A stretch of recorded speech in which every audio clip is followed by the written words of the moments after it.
Assalamualaikum warahmatullahi wabarakatuh. Bismillahirrahmanirrahim. Alhamdulillahilladzi khalaqas samawati wal ardh wa ja'ala adh-dhulumati wan nur. Asyhadu an la ilaha illallah wahdahu la syarika lah wa asyhadu anna Muhammadan abduhu wa rasuluh. Allahumma salli ala sayyidina Muhammad wa ala alihi wa ashabihi ajma'in. Terima kasih saudara pengacara majlis yang dihormati Tuan Penghulu, yang dimuliakan Rusi dan seluruh ahli-ahli jawatan kuasa masjid, pegawai-pegawai masjid, pegawai syara, pemimpin-pemimpin masyarakat, tuan-tuan dan puan-puan, mudah-mudahan dirahmati, diberkati oleh Allah Subhanahu wa ta'ala. Di dalam Al-Quran banyak ayat yang berbunyi fasiru fil ardh, dan fasiru fil ardh, maka berjalanlah kamu di atas muka bumi.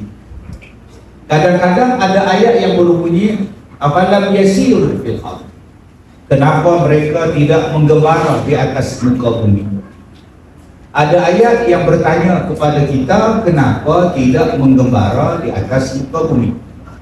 Ada ayat yang menyuruh kita berjalan di atas muka bumi dan melihat kebesaran Tuhan, melihat peristiwa-peristiwa yang telah berlaku kepada orang-orang yang sebelum daripada kita. Umpamanya ayat di dalam surah Muhammad ayat 10, Allah Ta'ala sebut tentang dammarallahu alaih, dammarallahu alaih. Allah Ta'ala kata berjalanlah kamu di atas muka bumi, fanzuru kaifa kana aqibatul ladzina min qablihim dammarallahu alaih. Berjalanlah kamu di atas muka bumi dan kamu tengoklah kesan-kesan orang yang sebelum daripada kamu. Allah Ta'ala musnahkan mereka itu. Begitu juga di dalam surah Al-A'raf, Allah Ta'ala sebut thumma ba'asna min ba'dihim Musa ila fir'auna wa mala'ihi fazalamu biha fanzur kaifa kana aqibatul mufsidin. Maka kami utuskan selepas itu kepada Fir'aun dan pemimpin-pemimpin Fir'aun akan Musa, tetapi Fir'aun dan pemimpin-pemimpinnya menolak Nabi Musa.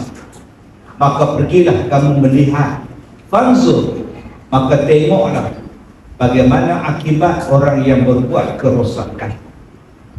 Di dalam surah Al-Mulk pun ada ayat menyuruh kita berjalan. Allah Ta'ala sebut siru fil ardh dalam Quran, wa kulu min rizqi wa ilaihi nusyur. Berjalanlah kamu di atas muka bumi dan makanlah kamu akan rezeki-rezekinya, dan kepada Allah lah sekaliannya kamu dikembalikan.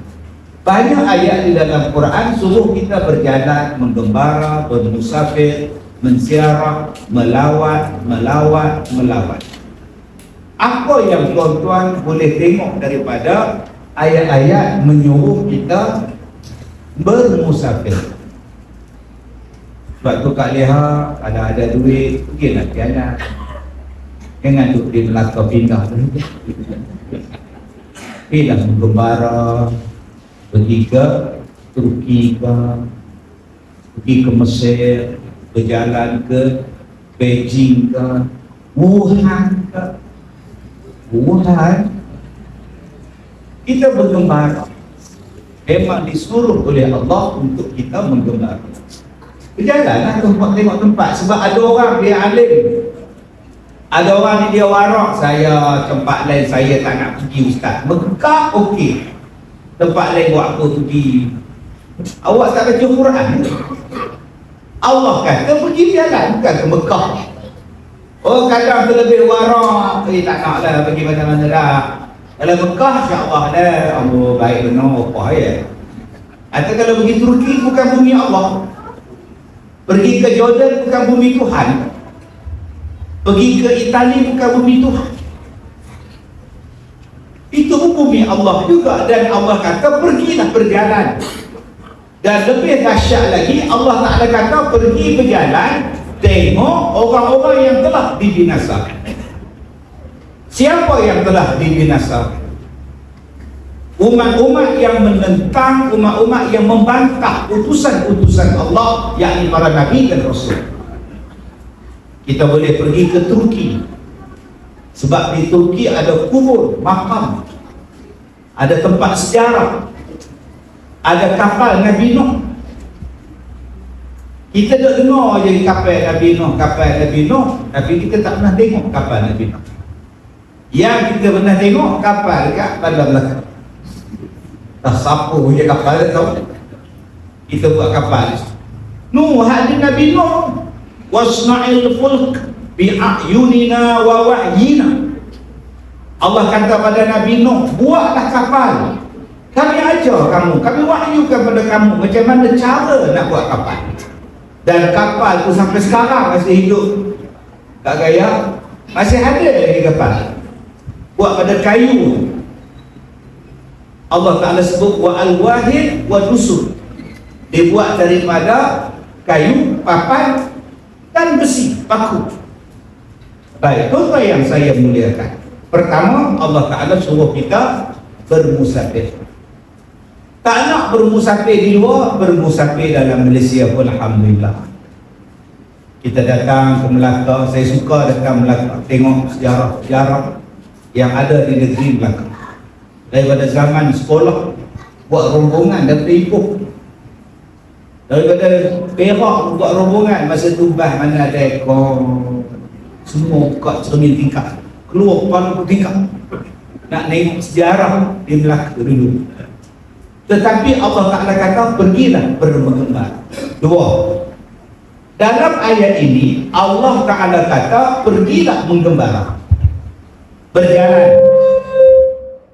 Maksudnya apa? Tidak ada sesuatu yang menghalang manusia untuk berjalan. Sama ada gempa bumi, banjir, tanah runtuh, gunung api, perang, penyakit, tak menghalang manusia berjalan. Allah tidak akan menciptakan satu penyakit yang menjadikan ayat Al-Quran tak boleh pakai. Saya ulang balik. Allah Ta'ala tidak akan menciptakan sesuatu perkara yang tidak relevan dengan Al-Quran. Dalam Al-Quran Allah Ta'ala kata pergilah menggembara. Tiba-tiba dalam masa yang sama ada penyakit, tak boleh keluar pada rumah. Itu dia. Tak boleh keluar. Ke masjid tak boleh, ke sekolah tak boleh. Penyakit apa? Yang mana ingat, tak ingat sudah. Allah takkan buat penyakit itu. Saya cakap benda ni berkali-kali. Orang hentam saya. Ustaz anda tahu, Ustaz bukan saintis. Memang saya bukan saintis, tapi saya tengok pada Quran. Quran kata berjalanlah kamu di atas muka bumi. Maknanya Allah Ta'ala tidak akan mencipta satu benda yang menghalang kita untuk berjalan. Sebab ayat menyuruh kita berjalan. Kalau ada suruh berjalan, dalam masa yang sama pula ada pula yang menghalang untuk berjalan. Kata ayat Quran itu tak relevan. Mana mungkin ayat Al-Quran tidak relevan? Ayat Al-Quran relevan sampai kiamat. Melainkan penyakit itu diada-adakan. Faham? Allah takkan buat benda itu. Bila saya datang ke Melaka ni, saya teringat Hantuah dengan Patih Karma Wijaya. Dalam cerita Hantuah tu apa? Yang jadi jahat Iskandar Ismat, Patih Karma Wijaya. Kan sang dia turun daripada bukit gunung, duk cari tuah. Oh, kesuma jiwaku. Duk cari kat istana Melaka. Kan Haji Bakhir Jadi orang bersuara istana, panggilkan orang darat itu naik atas. Kamu cari siapa? Saya mencari tua. Lagi-lagi tua, lagi-lagi tua. Oh, nampak? Haji Bakhil jadi, jadi orang besar. Kaderisman kata apa? Dengan orang perempuan jangan dikasari. Sikit-sikit pun tua, tua.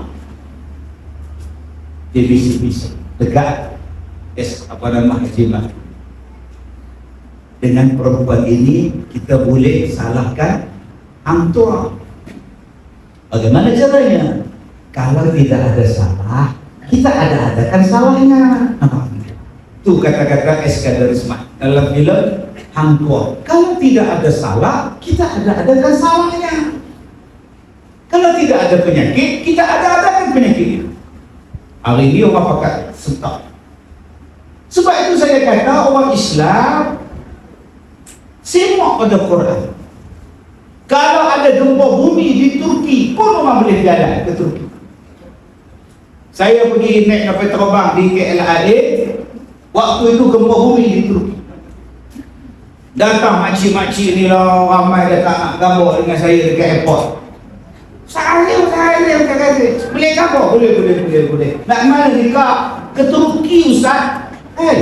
Nak hantar bantuan gempa bumi ke? Tidak, penancung. La ilaha illallah. Anda nampak? Yang gempa bumi di Turki, tapi orang melancong. Dia kata gempa tempat lain, melancong tempat lain. Jumpa yang ni pula, awak nak ke mana? Nak ke Yaman. Buat apa ke Yaman? Belajar. Kan Yaman tu perang saudara, berperang bahagian atas, bahagian bawah tak perang. Makcik nak ke mana makcik? Makcik nak ke Masjid Al-Aqsa di Baitul Maqdis. Kakak tunjuk perasaan macam-macam. Oh, itu di Gaza, sini tak ada hotel semua Ustaz. Walaupun ruang harus pun tak orang jalan. Tuan-tuan, sebab Allah dah kata dalam ayat ini, pergilah berjalan. 3. Allah Ta'ala kata, fanzur, pergi tengok, kaifa kana aqibatul mufsidin. Apakah kesan pada orang yang lawan Tuhan, yang buat jahat? Maka kalau tuan-tuan faham pada ayat ini, kesan-kesan orang yang membantah Allah sampai kiamat akan ada. Sejarah, tinggalan sejarah akan bertahan sampai kiamat. Sebab Allah Ta'ala kata, pergi tengok dia orang punya bekas, pergi tengok dia orang punya tinggalan, pergi tengok dia orang punya bangunan. Ambil pengajaran. Orang dahulu asyad dan minhum quwwah, mereka lebih kuat, mereka lagi ramai daripada kita. Mereka memakmurkan dunia, lebih hebat daripada kita memakmurkan dunia. Tuan-tuan boleh bayangkan ayat dalam Quran sebut orang dahulu memakmurkan dunia lebih daripada kita memakmurkan dunia. Maknanya teknologi dia orang lagi hebat daripada kita. Apa dalil hebatnya? Tuan-tuan, bangunan yang paling tua di Melaka ni agak-agak berapa ratus tahun? Berapa ratus tahun? Katalah kubu Pak Musa ke, apa masjid apa ke, boleh 600 tahun. Tetapi piramid 5,000 tahun belum bentuk. Jordan, Petra, berapa ribu tahun sampai sekarang belum bentuk. Pompei sampai sekarang mayat-mayat yang jadi batu belum lagi hancur, masih kekal jadi batu. Mayat-mayat yang jadi batu yang ditimbus oleh gunung berapi, ada orang yang jadi mayat batu sedang meliwat jantan dengan jantan. Ada yang patung batu dia itu sedang meliwat budak kecil. Ada yang sedang minum kopi. Datang gempa bumi menghancurkan Pompei. Bila orang gali balik tempat itu, orang jumpa mayat-mayat batu yang sedang buat macam-macam aktiviti sampai sekarang. Sebab tu akak-akak, jom kita pergi Pompei. Pompei itu di mana Ustaz? Yang tuan-tuan tu baca Yasin tu, وجاء من أقصى المدينة رجل يسعى قال يا قوم اتبعوا المرسلين. Datanglah laki-laki daripada hujung kampung menyeru kepada kaumnya, wahai kaumku, ikutlah nabi-nabi yang diutuskan ini. Ittabi'u man la yas'alukum ajra. Mereka diajak kamu tanpa minta upah, ikutlah mereka. Tapi negeri itu bantah, raja dia bantah, rakyat dia bantah. Akhirnya Allah Ta'ala hantarkan mereka satu dentuman yang sangat kuat yang meranakkan mereka. Tafsir Al-Azhar mengatakan bahawa ayat itu hampir-hampir sama ceritanya dengan orang-orang di wilayah Pompei. Sama sebiji. Bagaimana tiba-tiba saja mati dengan letupan gunung berapi yang tiba-tiba saja meletup, yang memusnahkan negeri mereka. Dan tuan-tuan kena ingat, mayat mereka takkan rebut. Abang-abang yang pernah pergi ke Mesir, cuba tengok mayat Firaun, sampai sekarang masih ada. Sebab Allah kata pergi tengok dia. Dan kesan-kesan orang yang lemas tadi pun sampai sekarang masih ada. Wa aghraqna ala fir'auna wa antum tanzurun. Dan kami lepaskan orang-orang yang bersama dengan Fir'aun dan orang yang bersama dengan dia yang mati lemas. Kamu boleh tengok. Kamu tengok mereka lemas. Sampai sekarang ada tuan-tuan. Kereta kuda yang orang jumpa dalam laut ada. Mayat orang yang dibelah daripada mayat dalam mumia, dalam keramik, dibelah dadanya, keluar garam-garam laut daripada dalam badan yang dibelah tadi. Dan mayatnya takkan hancur. Jangan tuan-tuan tanya ustaz, dia orang guna rempah apa ustaz? Awet mayat tu dia orang guna rempah tu. Tuan-tuan ingat ala kapas? Papas kau benda. Jawapan dia mudah. Allah yang tak hancurkan. Untuk siapa? Untuk kita semua ambil iktibar. Mereka itu mati sia-sia. Mereka itu mati dilaknat. Jangan jadi mereka. Sebab itu Allah kekalkan segala benda-benda yang sejarah ini. Walaupun Mesir berperang, mayat Firaun takkan dibom. Jangan takut. Walaupun Mesir dulu berperang dengan Israel, piramid takkan dibom. Sampai sekarang masih ada. Walaupun Jordan itu bersebelahan dengan Israel, Petra sampai kiamat akan ada. Sebab Allah Ta'ala pesan dalam Quran, berjalanlah di atas muka bumi dan tengoklah mereka apa jadi kepada mereka. 4. Allah Ta'ala kata, pergi tengok orang-orang yang buat jahat tadi apa jadi. Kalau akak-akak rajin, akak-akak pergi ke laut mati. Pergi laut mati. Buat apa? Laut hidup pun saya tak pergi, tak laut mati buat apa?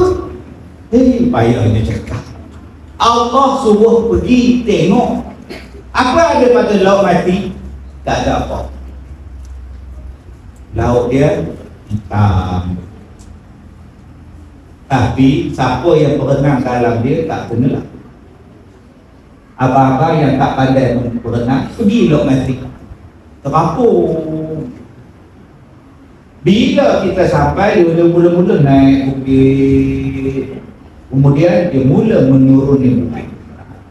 Kenapa nak sampai laut mati kena turun bukit yang begitu dalam? Sebab tempat itu dihempak bumi kerana umat yang melakukan liwat. Allah terbalikkan bumi dia sampailah dia menjadi tempat yang paling rendah dalam dunia. Lautnya tak ada ikan, tak ada udang, tak ada sotong, tak ada kehidupan, tak ada apa kerana terlalu masin. Bila saya sampai di situ, apa yang saya jumpa mula-mula? Yang mula-mula saya jumpa bau dia tak menyenangkan, busuk, tak selesa. Yang kedua, rasa panas. Terbayang kita kan panas rasa. Yang ketiga, rasa seksa. Sebab apa seksa? Sebab tengok orang putih duk mandi mandang, pakai dua baju, atas dia tu, bawah dia tu, duk lingkar depan kita. Tak tengok barang baik pula. Nyesal aku datang sini di sebelah tu. Kenapa dia orang suka mandi di laut tu? Sebab dia orang ambil lumpur laut tu, dia sapu dekat badan, dia jadi ubat penyakit kulit, kata dia orang. Malah lumpur tu dijual di kedai-kedai. Akak-akak nak minum boleh, ada kafe, ada restoran, lepak sambil duk sapu dengan lumpur. Saya kata dekat kawan saya, Syekh, dia lah, tengok cukup lah, tak mau duk lama-lama tempat ni, Allah tak suka. Saya pergi ni sebab Allah kata pergi tengok apa jadi pada orang yang lawan Nabi Lut alaihi salam. Kalau kita rajin pula, kita pergi tengok piramid. Piramid ni kat Leha, dia kubur, bukan istana, kubur. Kubur dia punya tinggi, punya besar. Kalau kubur besar, istana dia besar. Istana Firaun besar. Wallahu a'lam. Kubur saja besar tu, istana dia berlipat kali ganda besar. Bandingan dia macam rumah kita dengan kubur kita. Kubur kita kecil, rumah besar. Kubur Firaun besar itu, rumah dia besar. Allah hancurkan dia. Yang tinggal hanyalah tinggalan-tinggalannya. Dan kata Allah, pergi tengok. Antara yang kita pergi tengok apa dia? Kerusi yang dia duduk. Singgah sana, istana dia tu dibuat daripada emas. Mahkota berlian. Kerusinya emas. Kita baru gigi emas, udah sombong. Gigi emas je pun sombong gila. Ada barang emas sikit, kejap-kejap angkat tangan, kejap angkat tangan. Ini panasnya, ya Allah. Dia tak tengok kursi Firaun ni. Allahu Akbar. Saya tengok kereta kuda Firaun. Saya tengok kereta kuda dia ada dua roda, kemudian dia ada kayu nak menyambung ke kuda.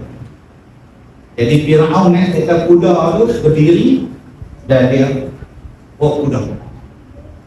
Kereta kuda tu orang jumpa dalam Laut Merah. Ambil, awak. Macam mana kereta kuda boleh ada dalam laut?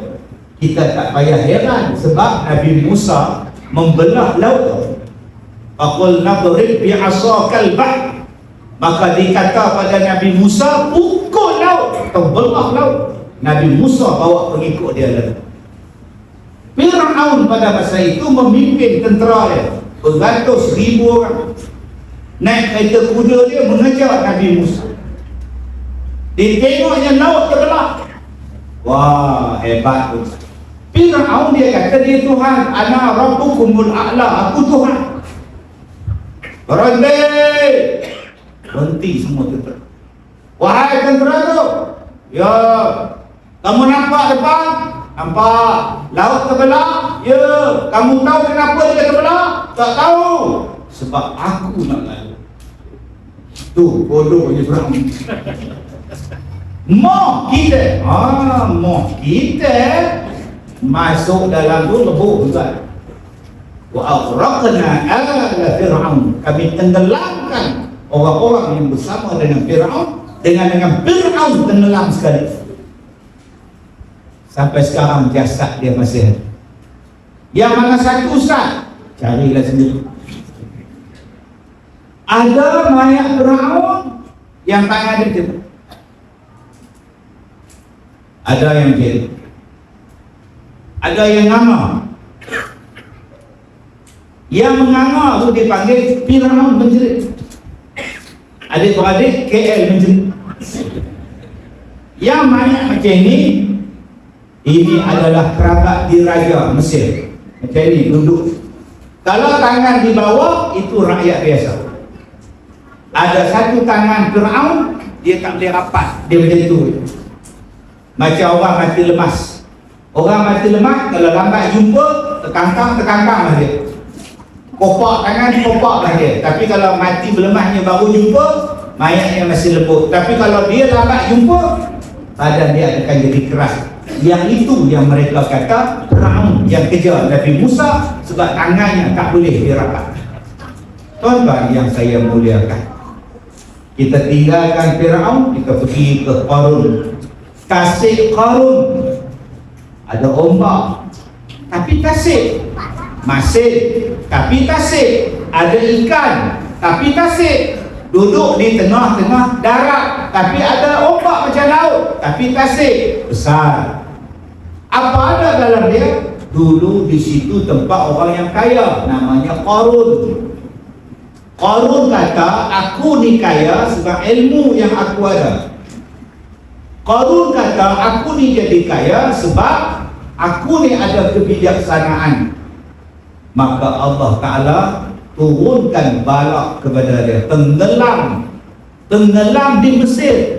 Jumpa harta di Melaka masih dipanggil harta Qarun. Masya Allah, kaya tak kaya tuan-tuan? Jumpa di Melaka Jasir tu, ni harta siapa? Harta Qarun. Bila masuk di dalam Melaka nak tengok kaya tak kayanya si Qarun. Allahu Akbar tuan-tuan. Berapa ramai yang setia dengan Qarun? Ramai. Berapa ramai yang sanggup berkorban untuk Firaun? Ramai. Apa pengorbanan yang dapat kepada tentera Firaun, orang-orang Qarun, orang-orang Nabi Lut, orang-orang yang membantah Nabi Saleh? Apa pengorbanan yang dapat kepada mereka ini? Jawapan dia sia-sia.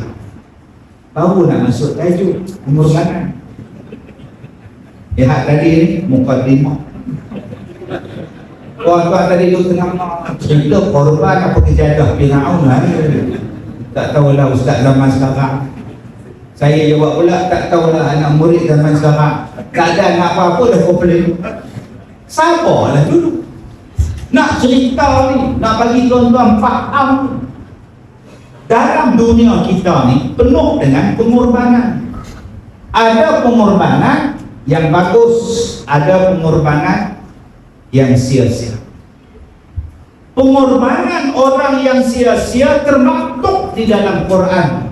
Mereka berkorban untuk Firaun, bunuh Musa, cari Musa. Lawan Nabi Lut, serang Nabi Lut sampai Nabi Lut keluar daripada negeri.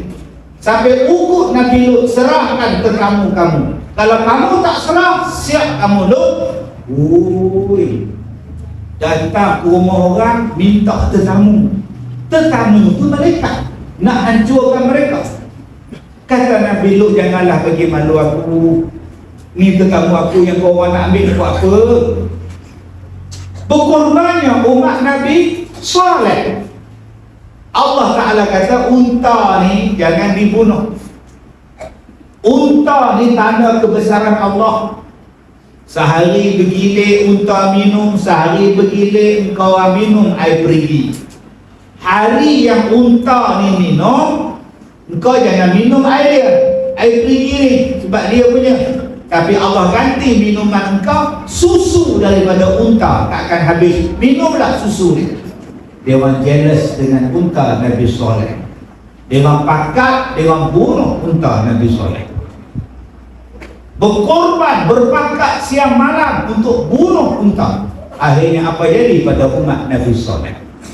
Pengorbanan ni tuan-tuan sanggup dilakukan oleh orang-orang yang benci kepada Rasul, sehinggalah berlaku terhadap Nabi Muhammad sallallahu alaihi wasallam. Apa yang mereka tidak sanggup untuk buat pada Rasulullah di Mekah? Mesyuarat, Darun Nadwa, mesyuarat. Kita kena bunuh Muhammad. Kalau kita tak bunuh dia, habis agama nenek moyang kita. Mesyuarat, bagaimana kita nak bunuh? Bukankah dia ada saudara-saudaranya yang akan membelanya? Datang satu orang tua daripada ngajak iblis nyamuk. Apa susah? Kau mampu aman. Ambil satu orang yang kuat, satu yang gagah daripada setiap kabilah orang, kumpulkan ramai-ramai, bunuh Muhammad. Kalau keluarga Muhammad nak tuntut bela, tak boleh, sebab kau orang ramai dan kabilah. Ya, bagus, bagus, cadangan yang bernas, cadangan yang bagus. Akhirnya siapa yang nak dipilih? Saya. Orang angkat tangan. Malam tu semua orang tahu yang Nabi Muhammad nak dibunuh. Sunyi sepi di Mekah. Yang dengarnya siapa? Yang dengarnya tapak kuda, tapak kaki orang yang nak pergi membunuh. Mengendap orang-orang di Mekah. Nak tengok macam mana tentera-tentera ni nak bunuh Rasulullah. Mereka tahu Nabi Muhammad tu baik. Mereka tahu Nabi Muhammad tu orang amanah. Petang-petang dah panggil anak-anak, masuk, masuk, malam ini orang nak bunuh Muhammad, masuk.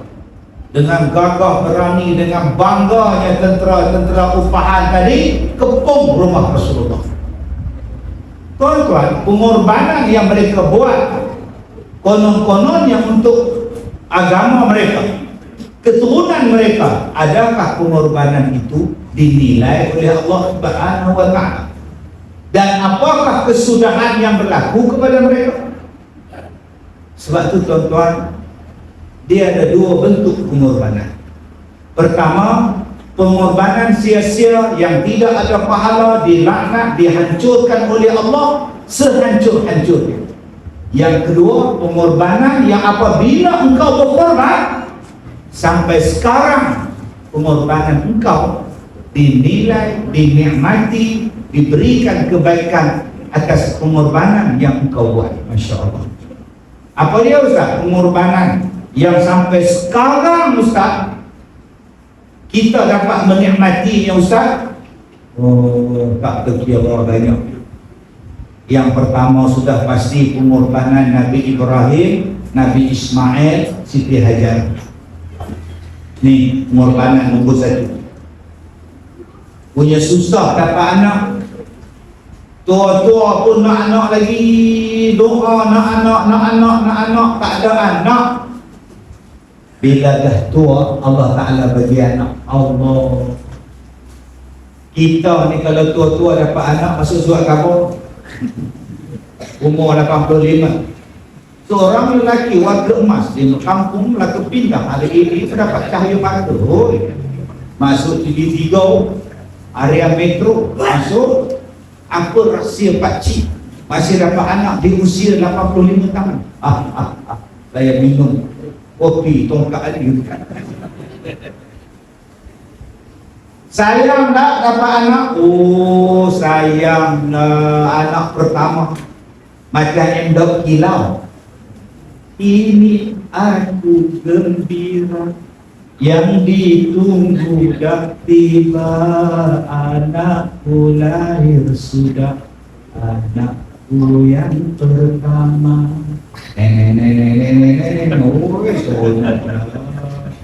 Cuba tuan-tuan ingat anak kita yang sulung baru mengandung 2 minggu, isteri lampin dah beli. Baru 2 minggu mengandung, nama dah tengok, nama apa yang elok? Muhammad Kazim, cantik tu. Oh, bubuh nama anak belum tentu lekat lagi budak tu, baru 2 minggu. Udah beli kelampu, udah beli botol susu. Ui, tak sabar. Bila dapat anak, punya sayang lah. Nyamuk seekor pun tak boleh gigit budak. Beli kelampu yang boleh tarik gadah tu, dengan bapak duduk sekali dalam kelampu. Cuba tengok anak nombor 2, nombor 3, nombor 4 langkah engkau. Abang nyamuk budak tu, tak ada yang hati ya. Abang, itu perempuan anak nombor 5. Tapi anak yang pertama ni subhanallah, waktu isteri dia mengandung, tiap-tiap hari minum soyabin. Nak bagi putih anak. Masuk anak nombor 4, tiap-tiap hari Nescafe. Tu yang keluar tu kelambu. Ibrahim ni sayang Allah ke sayang anak dia? Nabi Ibrahim ni sayang Allah ke sayang anak? Tiba-tiba datang perintah Allah, Ibrahim sembelih anak. Kalau makcik lah jadi Nabi Ibrahim, jadi isteri Nabi Ibrahim macam. Kalau abang-abang mimpi jadi Nabi Ibrahim, agak-agak je. Apa semelih-semelih pula ni ada. Banyak soal. Nak bersunat pun fikir 10 kali. Ini nak sembelih apa? Nabi Ibrahim jumpa Nabi Ismail. Wahai anakku, semalam ayah bermimpi Allah perintahkan ayah menyembelih kau. Kalau adik jadi Nabi Ismail macam ayah, orang cakap sebelum tidur basuh kaki, ayah hentam tidur ya, tak macam-macam mimpi, sembelih orang, lapur lah. Nabi Ismail kata, if'al ma tu'ma, buatlah ayah apa yang Allah perintah. Hajar, buatlah abang, itu perintah Allah. Dia tak macam kita, dah lah susah dapat anak, sembelih pula. Mbak, tak ada perintah lain ke apa? Oi, kalau kita, ya Allah, baru bayar zakat hari tu, fitrah RM7, RM14, RM21. Bising sampai sekarang. Ada ke zakat RM21? Tak tahu. Awak bayar yang berapa? Aku bayar RM7. Tak tahu lah. Dulu RM2.5 gitu. Zakat tu pun berkira, belum sembelih anak. Tu nama dia pengorbanan. Buatlah abang.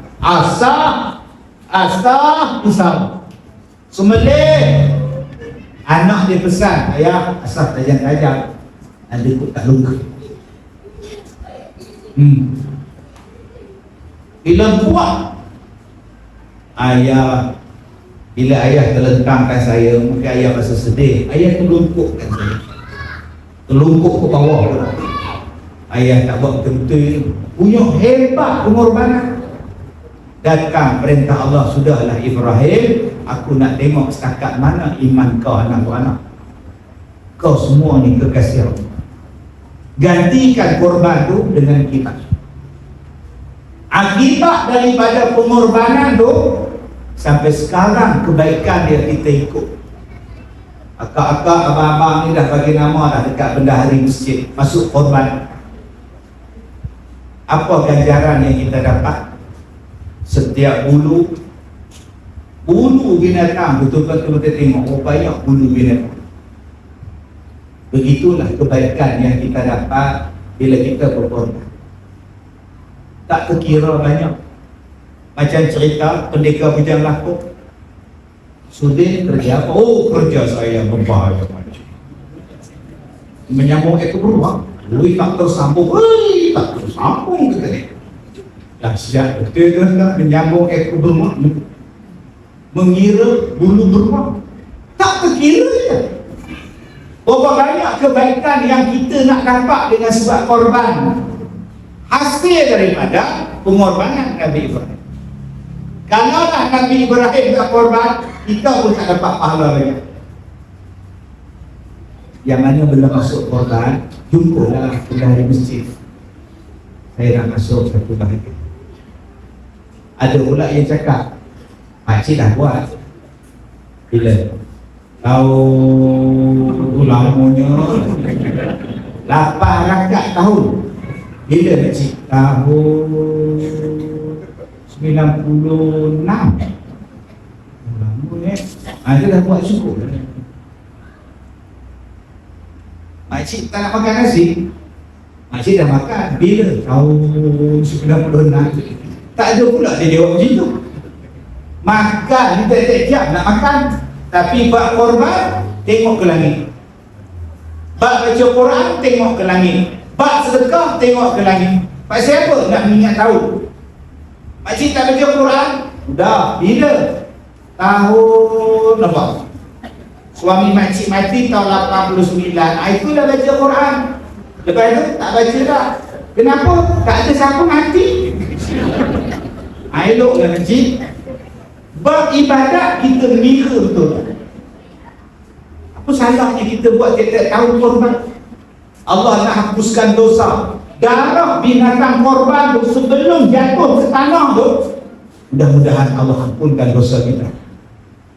Sebab itu sunat pada orang yang berkorban, tengok binatang dia disembelih, sunat. Tengok macam mana. Cuma tak payahlah berkenalan dengan lembu. Saya malam raya nak esok nak korban, malam tu saya bertugas. Walaupun saya ni pengetua pengurusi sekolah, tugas saya jaga lembu. Orang balik, aku jaga lembu. Pukul 12 malam tu orang jaga lembu korban. Datang satu makcik naik sikal lepas isyak. Nak mana tak? Nak tengok lembu. Kau buat korban ke? Kenapa nak tengok? Takut lembu tu tak kenal kau. Ya lepas. Bayangkan satu adik cakap dengan lembu, tengok muka kan dia hari kiamat tu tak cam. Lembu pun hangguk cam. Bukan macam tu kat dia. Kan dia kata ustaz ni tunangan kita. Itulah kongsi 7 orang. Ya. Lembunya tak ada nampak besar, tak tahu macam mana muat ke tidak, kata dia. Astagfirullahaladzim. Sebab tu jomlah kita buat krosos korban, supaya pengorbanan kita ada kebaikan. Ada orang yang buat satu bahagian korban, tapi dia minta daging macam seekor lembu dia korban. Takkan sekilo je dagingnya. Saya yang korban. Kau korban satu bahagian kau, ramai lagi kau 6 bahagian kau. Ialah takkan 2 kilo je. Ni 3 kilo bagi kat kau. Yang mana buat satu bahagian dapat 3 kilo kak. Lidahnya mana? Lidah apa? Lidah lembu boleh. Lidah pun dia nak. Bagi lidah. Ekor. Ambil ekor dia. Telur. Astagfirullahaladzim. Kau nak buat apa telur lembu? Nak masak apa kebun kata dia. Kau ni korban ke tidak? Ada orang yang berkorban, dia ambil upah daripada daging korban. Tuan Haji, saya minta Tuan Haji sembelihlah binatang korban di masjid kita orang. Boleh. Berapa Tuan Haji minta upah seekor lembu? Saya minta setiap ekor lembu 5 kilo untuk saya. 5 kilo daging tu untuk saya. Tak boleh. Tidak boleh mengambil upah daripada mana-mana bahagian korban dia. Upah pada orang yang buat kerja korban. Tak boleh. Haram. Mengurusi tak boleh umum. Kepada petugas-petugas korban, melapak, memotong, menimpang, kita akan bagi setiap seorang 3 kilo ya. Untuk orang kampung sekilo, untuk dia orang 3 kilo ya. Sebab dia orang buat kerja. No. Orang kampung sekilo, awak pun sekilo. Sebab tak boleh ambil upah daripada daging korban, tak boleh kurang. Kalau saya dapat sekilo tak apa dah, saya pun sibuk kali tu, saya nak belah. Saya teruk-teruk dapat sekilo, awak tak berkorban, boleh belah. Inilah nama dia pengorbanan. Ini tidak. Saya datang pada pukul 6.30 pagi ustaz, takkan dapat sekilo ustaz. Inilah pengorbanan. Haji Din tu datang pukul 12, kelakon 2 kupon dapat, tak payah apa ustaz. Mana boleh? Tak boleh. Tak boleh ambil upah daripada binatang korban. Abang faham tak? Dah faham lah, tapi Yelah, kau ni faham korban tidak? Nama pun korban, mendekatkan diri kepada Allah. Tu nama dia pengorbanan. Allah, tiap-tiap tahun buat pun tak apa Kak Leha. Kak Leha buat dah ustaz. Buat tiap-tiap tahun, Nabi buat. Nabi sekali buat korban 20 ekor kambing. Nabi sembelih setengah, sebahagian yang lain disembelih oleh Ali bin Abi Thalib. Kemudian tuan-tuan yang saya hormati, akibat daripada pengorbanan Siti Hajar, faedahnya sampai sekarang. Pengorbanan Nabi Ismail sampai sekarang. Cuba tengok Siti Sarah, isteri tua, tak ada anak, tak ada anak. Nabi Ibrahim tak ada anak, Siti Sarah tak ada anak. Datang seorang perempuan pembantu yang buat kerja dewan, nama dia Hajar. Abang oi, saya ni dah tua, mandul pula. Abang kahwinlah dengan Hajar. Dia muda lagi, pokok dapat anak. Kahwinlah Nabi Ibrahim dengan Siti Hajar.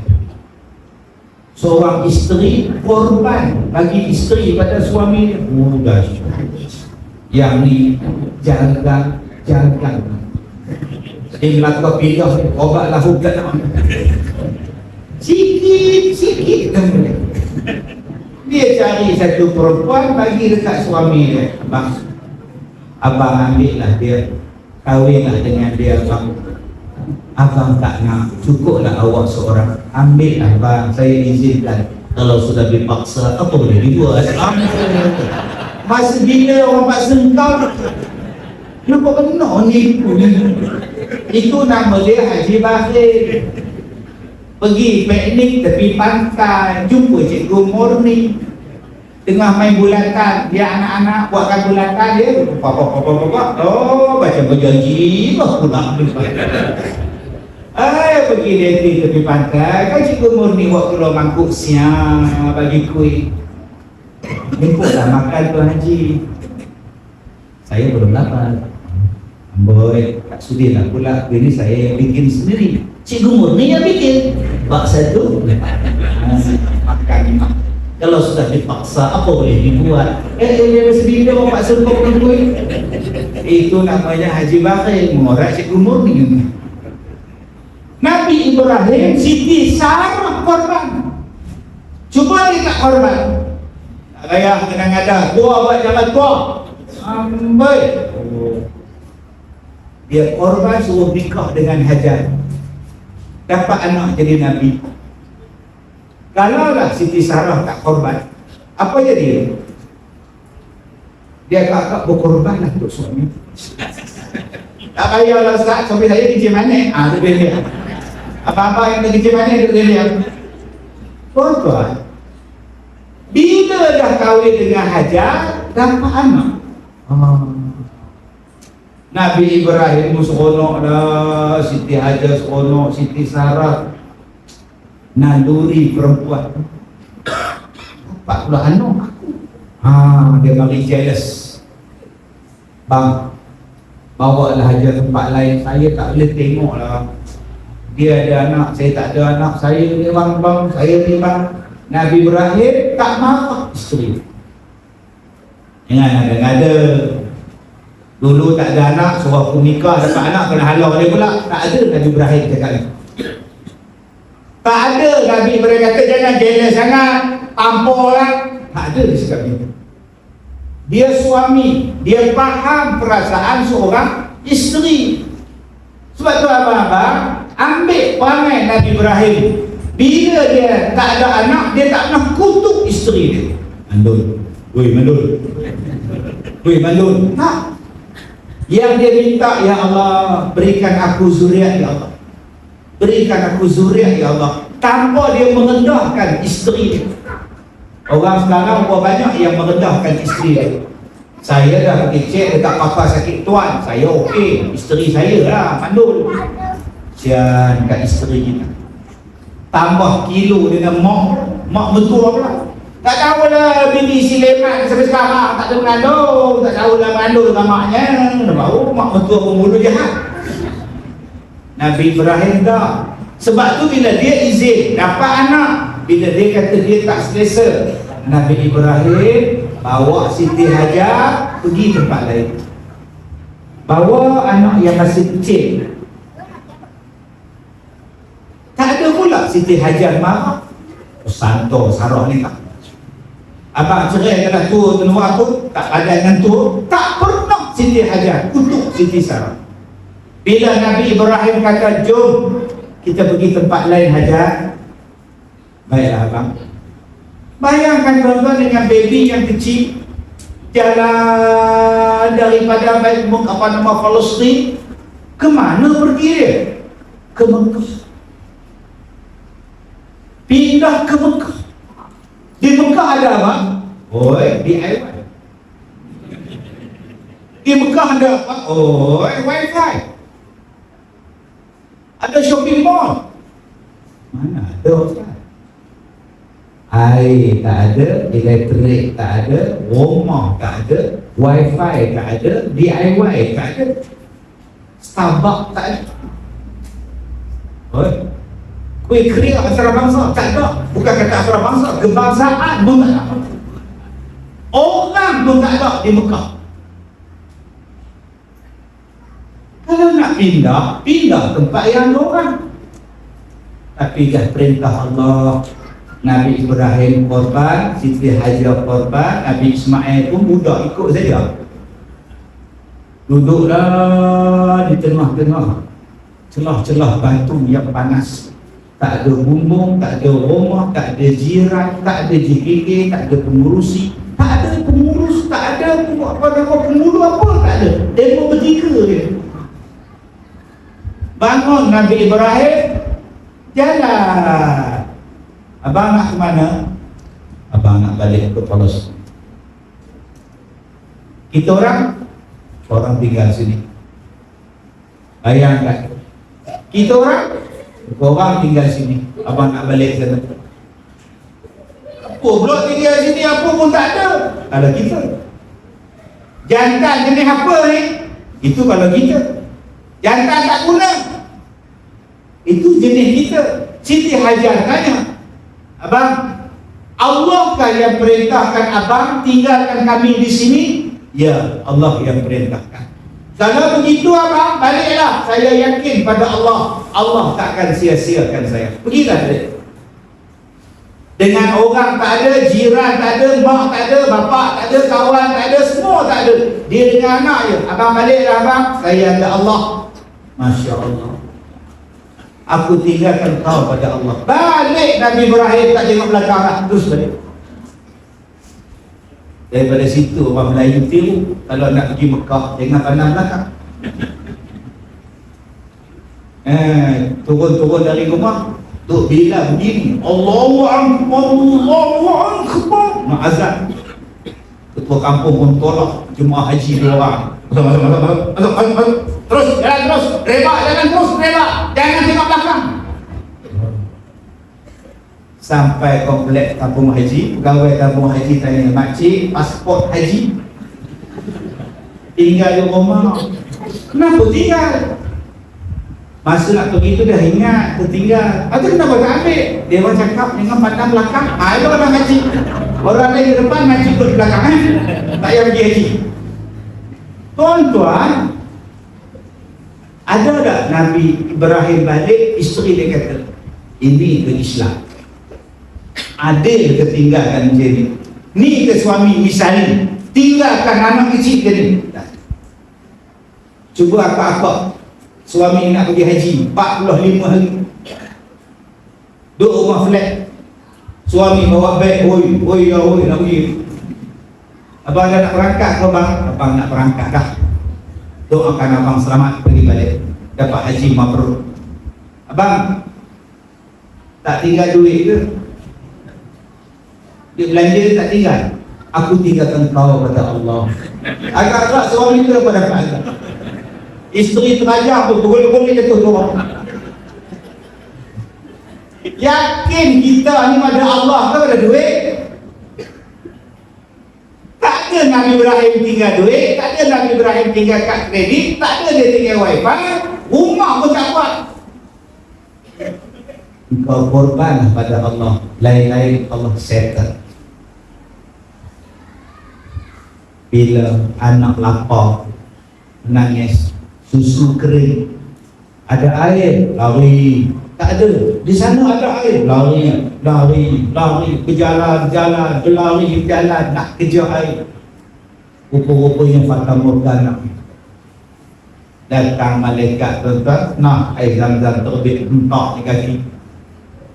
Dia tengok air terbit daripada tanah, mak dia ripung, terapa air Zam-Zam dikepung air. Kata Nabi, kalau dia tak kepung, dia biarkan air itu mengalir dan jadi sungai air Zam-Zam. Tapi dia kepung tu jadi telaga. Allah berikan mereka air yang tak ada, tiba-tiba ada air. Hasil daripada pengorbanan. Bila dah ada air di situ, settle masalah, datang burung di atas. Berpusing-pusing burung di atas. Orang pun datang, kabilah tengok, selalu tak ada burung. Kenapa ada burung? Yalah, kenapa ada burung Selalunya kalau burung berpusing-pusing, ada air di bawah. Jom kita tengok, ada air bagaimana. Kabilah ni datang, tengok-tengok ada dua anak beranak di situ dengan air di situ. Ada air. Mereka jumpa Siti Hajar, puan, bolehkah kami menumpang duduk di sini? Silakan. Akhirnya tuan-tuan, daripada dua orang, akhirnya jadi kampung. Datang balik Nabi Ibrahim tak besar anak dia, nak buat sembelih korban dan sebagainya. Sampailah didirikan Kaabah. Sampailah Nabi Ibrahim menyeru orang, marilah buat haji, marilah buat haji. Kerana ada Hajar, kerana ada Ismail, kerana ada Nabi Ibrahim. Sampai sekarang kita ziarah Mekah. Ada Kaabah di situ, ada makam di situ, ada hijir di situ, ada sa'i di situ, ada tawaf di situ. Hasil daripada pengorbanan mereka, sampai sekarang terlaksananya rukun Islam, nama dia ibadat haji. Sebab itu tuan-tuan, jom kita korban. Sebab kita tak tahu apa yang akan terjadi pada pengorbanan kita. Contoh, tuan-tuan berwakaf tanah ni buat masjid. Siapa yang wakaf tanah ni buat masjid? Satu orang nama dia, kita bubuh lah, Haji Abdullah. Dia wakaf, Ustaz, ni tanah arwah Allah yarham Haji Abdullah. Jadi dia korban, Ustaz, dia bagi tahu ke anak-anak dia, ayah niat tanah tu buat masjid. Baiklah ayah, kami waris, kami setuju. Tukar nama buat masjid. Sekarang dijadikan masjid. Pengorbanan dia 2 ekar korban untuk buat masjid. Hasil dia apa yang dapat pada Haji Abdullah? Pada ruh dia di alam kubur sekarang. Tiap-tiap kali tuan-tuan datang, pahala dapat. Tiap-tiap kali tuan-tuan letakkan dahi di tempat sujud, dia dapat pahala. Tiap-tiap kali ada majlis ilmu datang, maka dia yang dalam kubur dapat pahala ruhnya. 100 tahun, 200 tahun pahala masih berjalan. Ini pengorbanan. Sebab itu kita jangan jadi kedekut. Jangan jadi orang yang kedekut. Kita tak tahu pengorbanan kita untuk dia, apa yang akan kita dapat. Depan rumah kita tu ada jiran kita yang kematian suami, baru 5 anak yatim. Ramai orang tengok, sial, kecil-kecil, Allah puji dia. Ini bahasa kita. Minggu lepas, cikgu di sekolah saya, ustaz di sekolah saya meninggal dunia, umur 41. Lahir di Mekah, dibesarkan di Mekah, duduk di Mekah 25 tahun. Balik ke Malaysia, dia datang jumpa saya, dia kata, Ustaz, saya nak mengajar sekolah Ustaz. Saya kata, boleh. Kau mengajar hafazan, kau mengajar bahasa Arab. Ustaz, saya nak kahwin Ustaz. Silakan kahwin. Anak seorang, anak 2 orang. Masa Ramadan hari itu, dapat anak kembar 2 orang. Kembar 2, dua-dua lelaki. Minggu lepas meninggal dunia. Anak, lepas tu dia meninggal 52 hari. Macam mana dia meninggal Ustaz? Tak sakit apa. Dua dalam cerita, abang sakit dada. Abang sakit dada, la ilaha illallah, mati. Allahu Akbar. Anak kecil, saya pegang anak. Masya Allah, tuan-tuan. Tu nama dia anak yatim. Yang ramai cakap tu, kesian budak ni lah, dia jadi yatim, kesian. Kemudian saya motor balik, datang budak awal dia bilang, kesian Macam cerita Madu 3. Pak Encik, kamu aksiden dengan apa? Kesian. Teruk ke kemalangannya? Kesian. Orang kita tak ada habis kesian. Allah bagi dia yatim. Allah bagi dia yatim tu untuk apa? Untuk kita. Apa yang kita boleh buat dengan dia? Dia disebut kesian. Yang dia bela kucing 80 ekor, tapi dia tak bela anak yatim. Pak suruh kau bela kucing, apatah lagi bela boya, lagi tak disuruh. Yang disuruh bela anak yatim untuk kita. Maka kita pun korban. Jumpa isteri dia, aku nak ambil anak kamu ni, jadi anak angkat Hajar. Saya takkan serahkan anak saya pada Hajar. Susah senang saya nak bela anak saya. Aku tak nak ambilkan anak kamu tu jadi ambil rumah aku.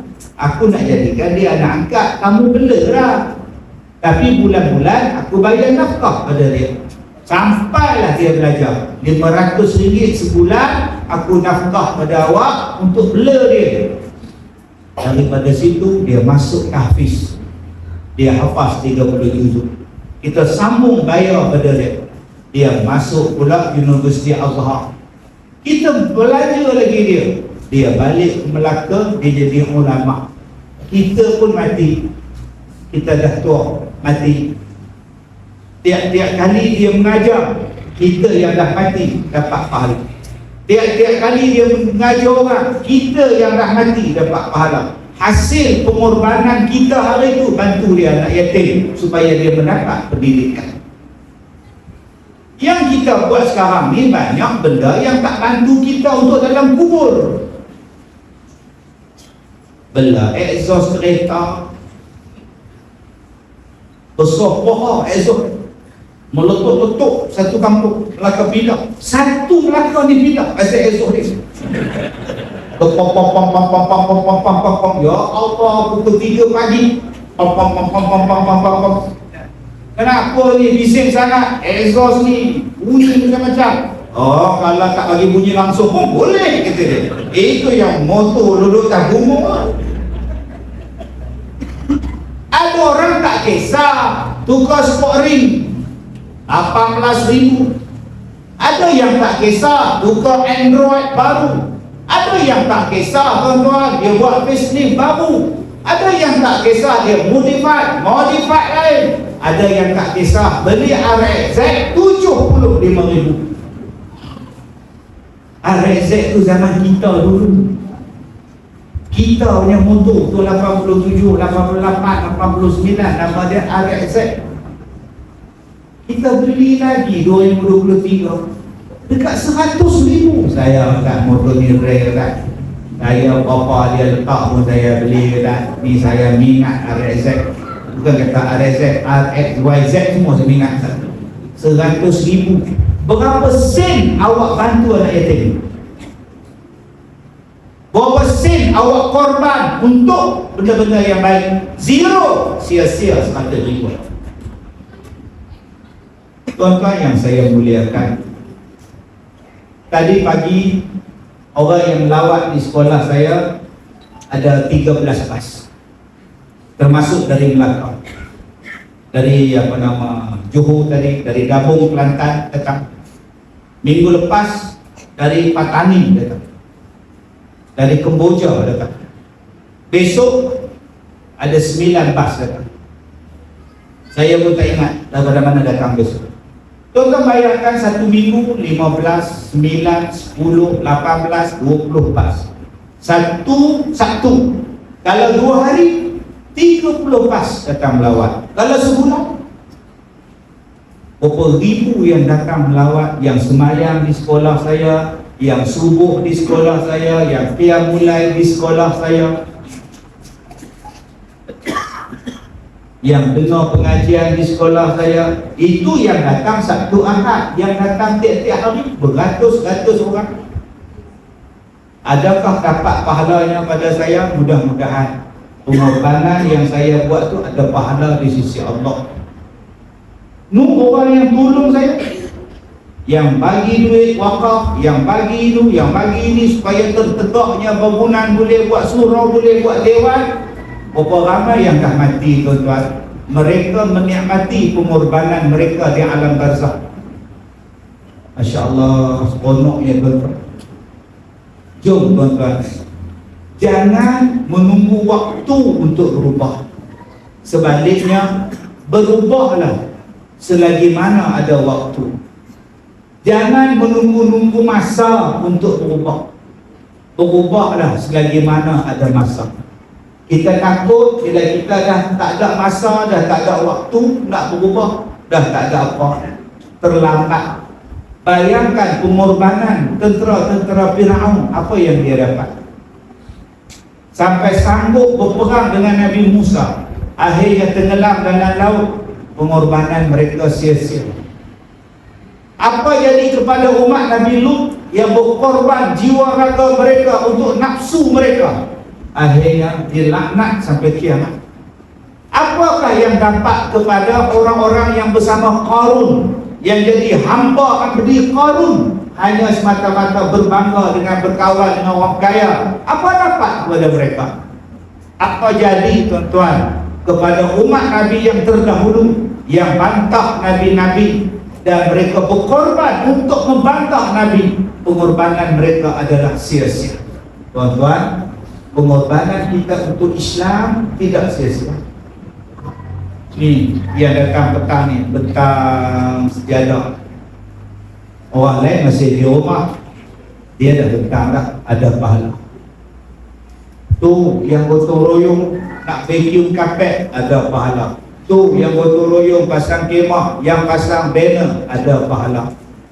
Tu tuan-tuan, pengorbanan tuan-tuan yang pagi-pagi duk azan, orang lain tidur, tuan-tuan pukul 5 dah bangun ke masjid, korban tu, tuan-tuan akan dapat ganjaran paling cantik di hari kiamat. Orang yang paling cantik di hari kiamat ialah orang yang azan.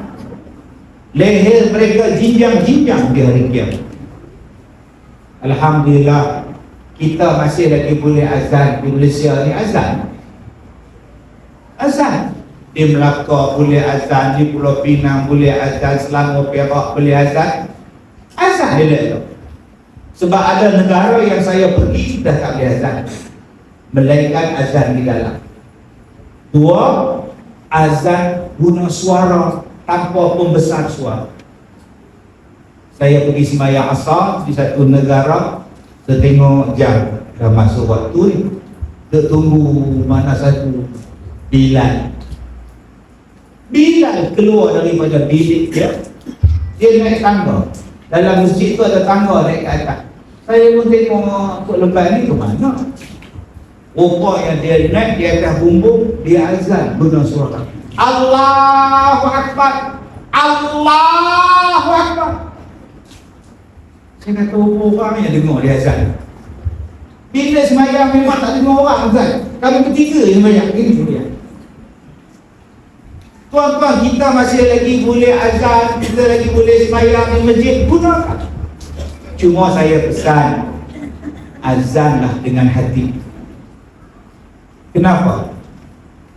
Kita tak tahu suara azan tu dia jatuh pada hati siapa. Saya jadi imam masjid daripada tahun 96 sampailah tahun 2001. Kemudian saya jadi timbalan pengurusi masjid. Rumah saya kuartus masjid, kaki tangan masjid. Habis sembahyang, saya hantar isteri anak pergi sekolah. Saya pun tak ada kerja apa satu hari. Saya ambil basuh kereta saya depan rumah. Ada 3-4 orang nyonya, 3-4 orang Cina tua nyonya jalan datang depan rumah saya, patah balik. Dia berhenti depan pintu pagar saya. Encik, dianya, apa saya talak bunyi? Bunyi apanya? Itu pagi-pagi talak bunyi. Selalu ada bunyi ya, senang saya bangun tidur. Oh, bunyi azan menara. Kenapa tak bunyi, tanya dia. Saya katanya, itu api sudah sambal, sudah bakar, kilat sudah bakar. Apa saya kalah repair? Dia tanya saya, Pak, saya sudah panggil tukang, tapi tukang belum pada masa nanti lah. Susah mau bangun. Selalu senang bangun, ini tak lampunya susah mau bangun. Orang Cina pun nak azan subuh, bentar. Nak kita orang Islam pula Mekah je. Dia datang masjid pukul 9 pagi, dia potong wayang. Mayang Zuhur tak bunyi apa tak bunyi. Ada tuan-tuan, orang Islam kita pergi potong wayang speaker. Allah, tok siap korban, imam korban, semuanya ada ganjaran Pak. Jawatan kuasa masjid, jaga masjid, bukan untuk mereka tak dapat gaji pun, mereka berkorban dapat pahala. Kita semua mak bapak berkorban untuk anak-anak kerana Allah, ada pahala. Walaupun pengorbanan kita tu kadang-kadang anak tak nampak, isteri tak nampak, suami tak nampak, biarkan janji Allah nampak. Kadang-kadang kita keras, anak kita buang kita.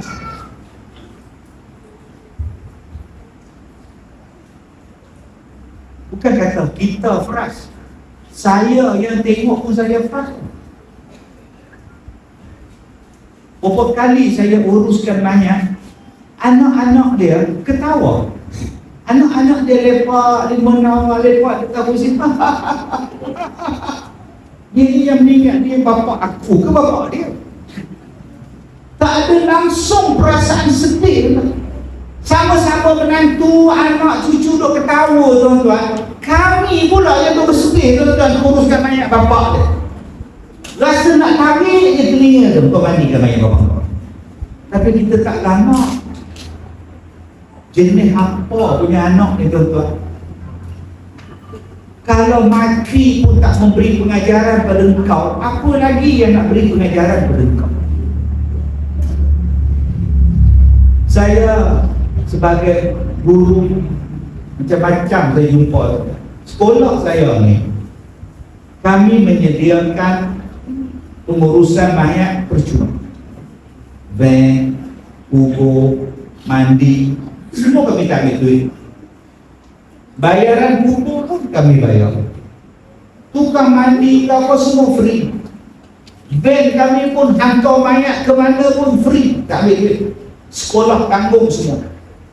Orang kampung yang ada duit ke, yang tak ada duit ke, mai kami uruskan. Kadang-kadang yang kami uruskan mayat tu kami pun tak kenal siapa, tapi kerana mengenalkan dia orang Islam, uruskan sampai ke kubur. Apa yang saya banyak jumpa? Yang banyak saya jumpa anak yang baik, anak yang insaf. Ada tak ustaz jumpa anak-anak yang pening kepada ustaz? Ada. Sampai ke sudah tak jumpa saya, ustaz terima kasih tolong uruskan mayat mak saya. Tak ada. Ustaz terima kasih dah ustaz. Tak ada kata buat bodoh. Saya tengok mana satu anak dia, mana satu menantu dia, saya pun tak tahu kan.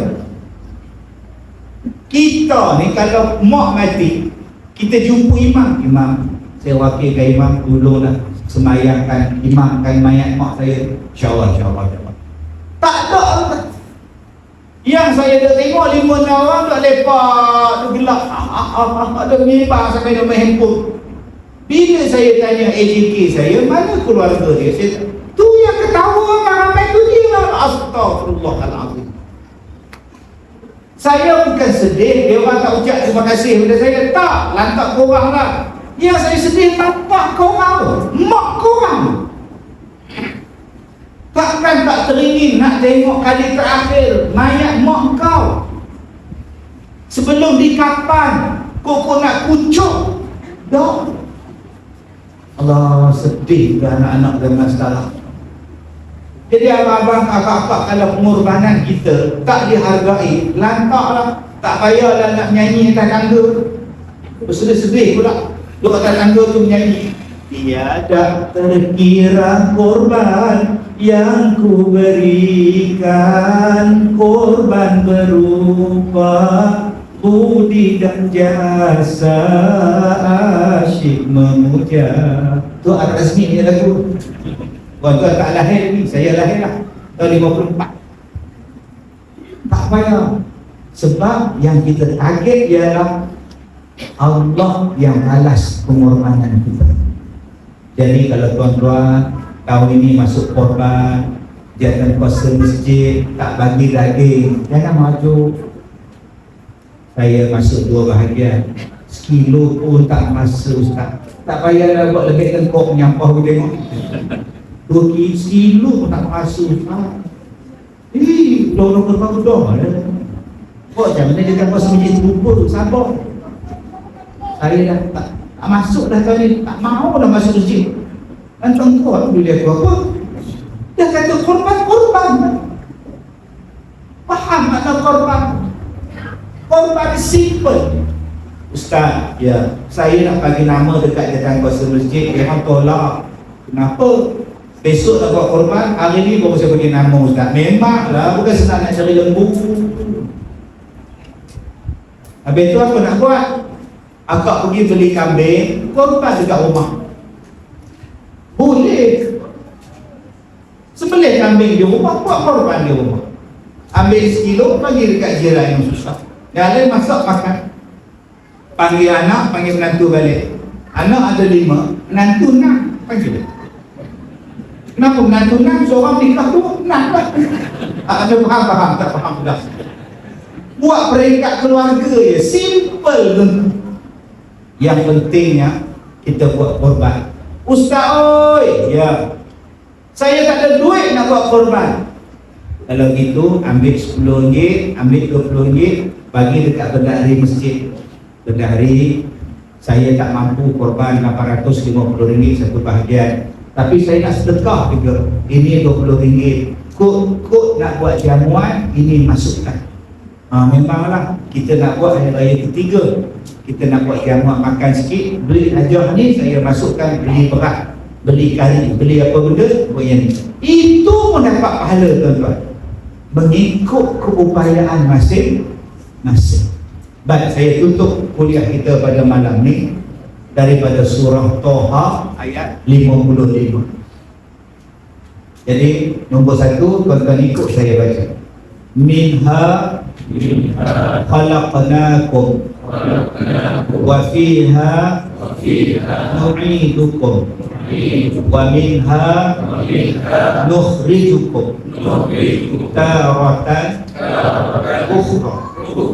Baik, saya dah berceramah, dah termasuk dalam otai di Malaysia. Penceramah otai, old timer nama dia, otai. Orang tua. Tapi masalah tak nampak tua, masalah.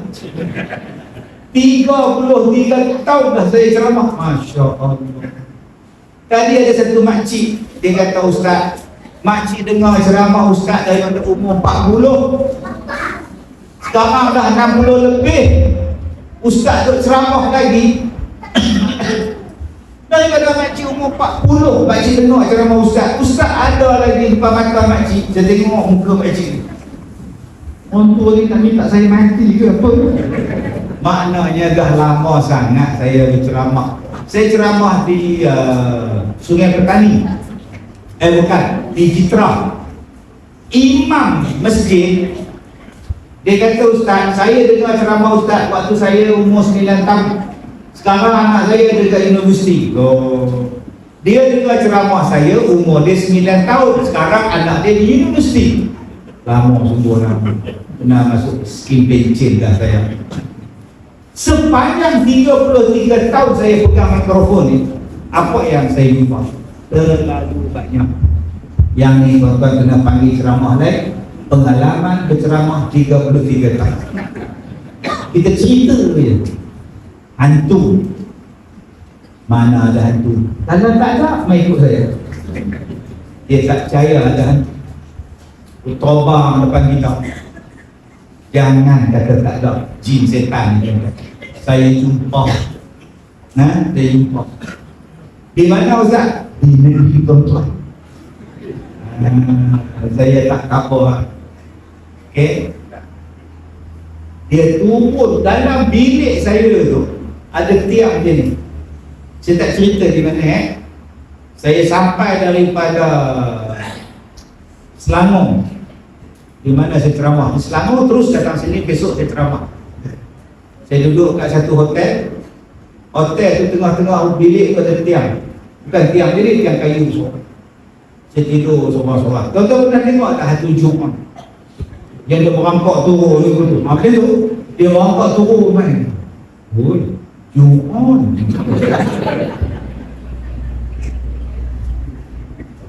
Saya kata kat dia, pergi cari orang lain. Saya tak marah dia, pergi cari orang lain. Saya main nak ceramah, pergi tempat lain. Saya baca ayat kursi dia dalam. Di mana Ustaz? Kapal tu? Danau, kamu sama dengan mana? Dia turun, kepala dia turun ke mana? Macam labah-labah tu, macam hantu Jumaat gitu tu. Mesti narah filem Jumaat tu, dia jumpa hantu tu.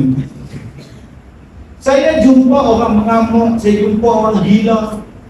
Sekali saya ceramah di satu kampung, di penjuru pintu, dia menjerit, "Oi, Kazim!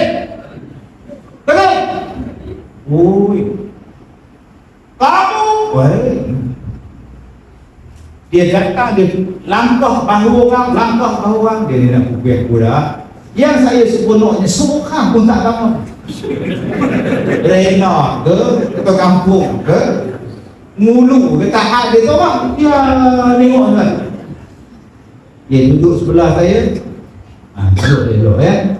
Sampai ceramah saya habis, setepuk belakang dia. Dah, tiba-tiba. Tak jadi pukul saya. Saya pergi Setiawan, singgah stesen minyak, nak buang air. Pukul 1 pagi. Anjing 4-5 ekor, pung dia. Oh. Saya tengok nak nyalak balik, saya jadi anjing pula. Kemudian anjing ayat yang saya baca itulah tadi, surah Toha ayat 55. Jadi kalau tuan-tuan jumpa orang gila, tuan-tuan jumpa orang mengamuk, tuan-tuan jumpa tengah jalan, samsing jalan, pakai baju merah, duk tunjuk jari, baca ayat. Nah, tuan-tuan jumpa suami yang garang, suami yang panas barat, anak yang degil, melawan cakap, nak tumbuk dia kerja dia, balik ni hafaz surah Toha ayat 55. Kenapa saya surah hafaz? Supaya kalau jadi senang baca. Bila tuan-tuan tak hafaz, tiba-tiba ada orang nak pukul, kamu kan? Jadi yang mana ayat ni? Tak jadi, memang tak sempat nak baca, balik dah dekat dah ke sini. Baik, ulang balik. Minha khalaqnakum wa fiha nu'idukum wa minha nukhrijukum taratan ukhra. Baik, terima kasih pada sahabat-sahabat daripada Jabatan Agama Islam, Jabatan Agama Alur Gajah. Terima kasih kepada Dekan Kuasa Masjid, pengurusi masjid, tuan pengulu dan semua pemimpin, semua wakil-wakil yang datang, termasuklah wakil pada YB kita pada malam ini yang datang. Saya minta maaf jika terkasar bahasa. Wabillahi taufiq wal hidayah. Assalamualaikum warahmatullahi wabarakatuh.